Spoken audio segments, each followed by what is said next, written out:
Hey y'all, welcome back to Ayler Gap Farms. I'm out here in the greenhouse, and it just occurred to me that a lot of folks don't know about the difference between determinate and indeterminate tomato plants. Well, and then those that do know don't know the ramifications sometimes of that difference. A determinate tomato plant grows to a determined height and is going to put out a determined amount of fruit.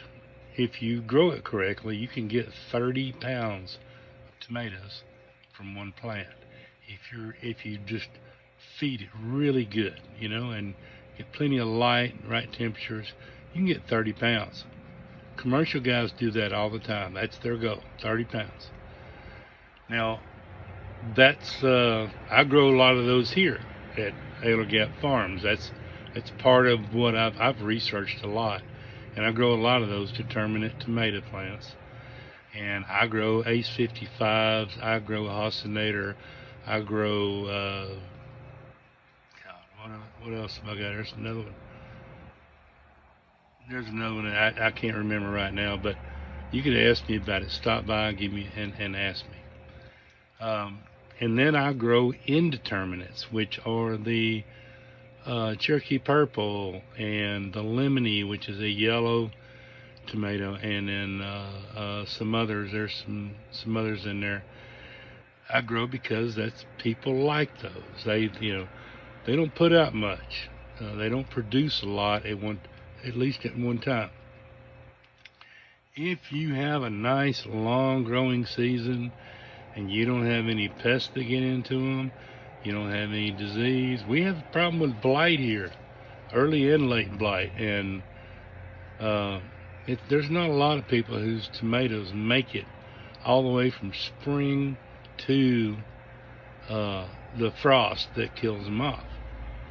Um, I'll show you here in a minute on video. I've got mine here in the greenhouse. I've been growing tomatoes in here since January. They're just starting to produce fruit now. They're not ripe, but I've got fruit, and they're really tall. And I've got a mixture of determinate and indeterminate, and you can look at it and see the difference because they're touching the ceiling. You have to be prepared for that. Are you prepared for a 9 or 10 foot tall tomato plant? How are you going to support that?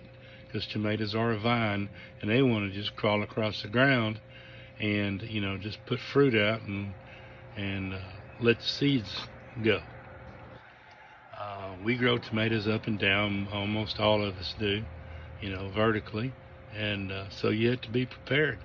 You're going to build a 10-foot tower? No, I'm not going to either.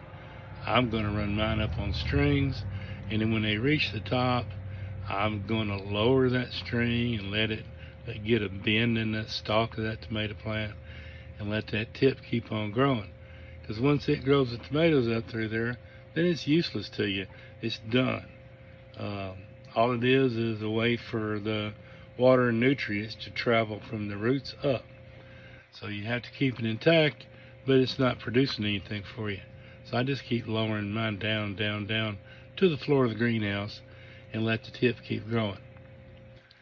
So I'm not so much into indeterminates because they take a lot of care. The determinate plants, they're easy. You give them a little bit of support. You can put them in a cage or you can put a stake up. I'm going to do what's called a Florida weave because I'm going to grow several rows of about 30 feet long, several rows of determinate style tomatoes. And I'll be uh, propping them up with strings and stakes, but there's just going to be, and you'll see. I'll do a video later on the Florida weave, but I'm getting off subject here, off track. Then there are dwarf tomatoes. I have another purple tomato called a Rosella purple, and it's a dwarf. And it's not a tiny little bitty thing. It grows full-size tomatoes. Just so happens that it's actually a short plant, about 3 foot tall, and that's it. That's all it gets. I like dwarf plants. They're easy to maintain, and I'm going to do some cool things, I think, with some of those determinants and the dwarfs. So there you go. Usually for the backyard gardener, if you want to do determinate or dwarf tomatoes, you're better off, because they're going to finish up in a matter of 30 to 60 days. They're going to put out pretty much all their fruit. They're done. And what I'm going to do here is, when they're done, I'm going to have another batch of them ready to go. And when they're done and they're not producing anymore, I'll yank them out and drop some more plants in there and keep it going. And I'm going to keep repeating that process out there in the open, in the garden, the big garden. I'm going to keep that going till it gets so cold I can't grow a tomato. In the greenhouse here, I'm going to keep that going all winter long this coming year. I plan on a lot of tomatoes in this greenhouse this coming year. I've got 2 greenhouses. One's heated, one's unheated. I'm probably going to heat the second one. But here I go, I'm getting off track again. We're just talking about determinate, indeterminate. I have both of them here as seedlings. A lot of people like the old school tomatoes. I'm trying to help people that want to grow a lot of tomatoes. If you want a lot of tomatoes and you don't want to have to wait for them till November, get you 30 pounds of tomatoes in June, July, and then we can grow you some more. We'll grow some more plants. I'll show you how to clone your plants if you want. You don't have to buy any more. At least not in this season. You can just clone what you got and start new plants up, and they'll put tomatoes up for you on the second round. You can have tomatoes all the way to September, October, and you can end up with 60 pounds instead of 30. But I digress. Usually the indeterminate plants, they don't make it long enough to produce everything that they could do. You got to be really, really good at growing tomatoes to get them to live that long. Some people do, and that's great, but most folks don't. So let's figure out a way to give you as much tomatoes as possible, as quickly as possible, and that ought to keep that ought to make everybody happy. So, all right, we talked about the 2 different styles there, and we'll talk about how to trellis and do different things, and I'll get you some pictures. And oh yeah, by the way, I said I was going to show you. So okay, I'm turning the camera around here somehow.